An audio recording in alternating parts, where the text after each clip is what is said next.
The mamushka! We danced the mamushka while Nero fiddled. We danced the mamushka at Waterloo. We danced the mamushka for Jack the Ripper. And now, Fester Adams, this mamushka is for you.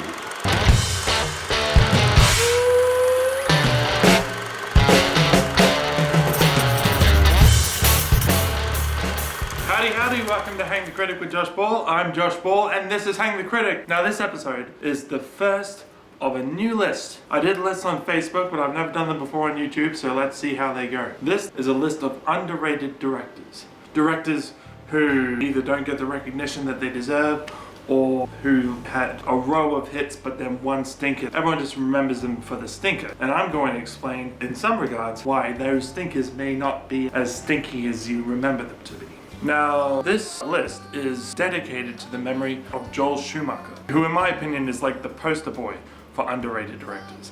And you better believe that he is going to be on this list. The first on this list, and mind you, they're in no order, I'm not ranking that, we don't do that on Hang the Critic. The first on this list is Barry Sonnenfeld. Now, you may not know the name Barry Sonnenfeld, but I can guarantee you would know at least one of his movies. He sort of reached a peak somewhere in the 90s. Early on in the 90s, he directed The Addams Family. Not the TV series Addams Family, the film The Addams Family, with Angelica Houston, Christopher Lloyd, and Raul Julia. Now, The Addams Family and The Addams Family Values didn't do that well critically, but in the box office, they went astronomical. Everyone loved them except the critics. And I, strangely enough, being a critic, on the side of everyone else. A lot of people accused it of being just filled with puns and one-liners. What do you expect from the Addams Family?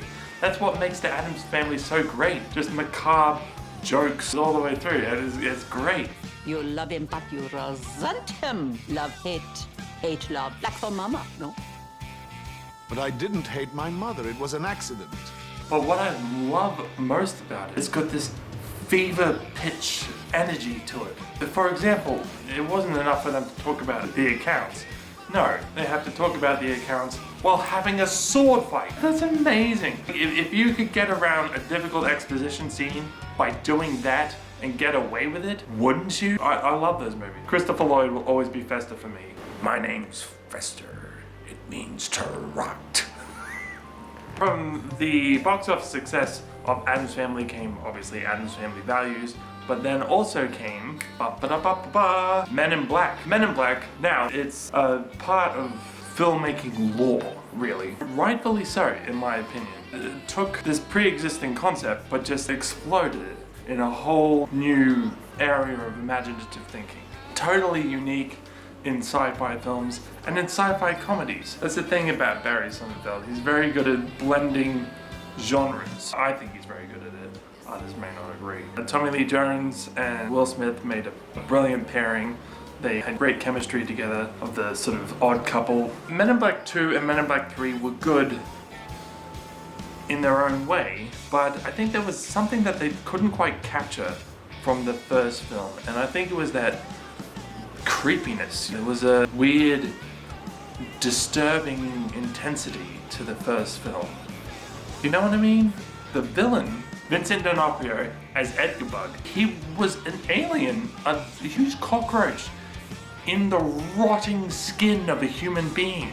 That's the thing of horror movies, and I love that about it. And I love Vincent D'Onofrio in that role. He was funny, but he was creepy and disturbing. My favorite moment in that movie that just gives me the tingles is, I'll put my hands on my head. Like this? And I won't tell you what happens next because, you know, in case you haven't seen it. Men in Black 2 and Men in Black 3 were good, but they were a lot more light-hearted and family-friendly than the first film in that regard. You know, no strikes against them, but you know, it's different. Another good film of his was Big Trouble. That doesn't get the love it deserves. No one remembers Big Trouble. Tim Allen, Jason Lee, Stanley Tucci, Johnny Knoxville, Renee Russo, a young Zoe Deschanel, a young Ben Foster, filled with brilliant actors. Janine Garofalo, Patrick Warburton. It was funny. It wasn't like, you know, groundbreaking comedy, but it had some brilliant comedic moments. Like, I think it was well worth watching. But yeah, then came Wild Wild West and everything. I don't know what it is about steampunk. Steampunk historically has not worked in movies. League of Extraordinary Gentlemen, Three Musketeers movie, Steam Boy, the anime. It's a terrible shame, really, because it's a wonderful aesthetic. Yeah, there's pseudoscience. There's always going to be pseudoscience in steampunk, but who gives a shit? Get your mind out of the logical realm and just enjoy it for what it is. It's absurd. It's silly. Will Smith gets a lot of flack for sort of just kind of playing Will Smith in every movie. Maybe it comes down to the individual. For me, I like the personality of Will Smith. I enjoy watching it. So I don't really care if he plays himself in every movie. And I think it worked for Jim West. Kevin Kline, I am in love with Kevin Kline. I've loved everything he's ever done.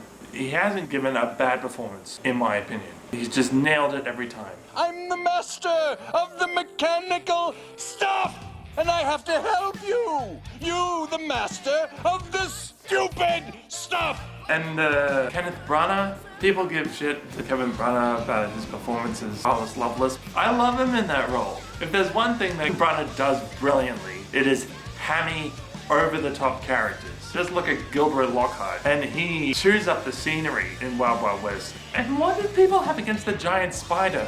I love the giant spider. I love that it just went to ridiculous places, that movie. I am an advocate for Wild Wild West. I'm not afraid to say it. And that may be my lot for YouTube. Bye. Anyway, that's all I got for this video. I hope I'll see you next time. Hope you like, subscribe, ring the bell, you know, do all that stuff. Follow on Facebook, follow on Instagram. Keep watching movies, and I'll see you when I see you. Who are you? Really? I am just a figment of your imagination.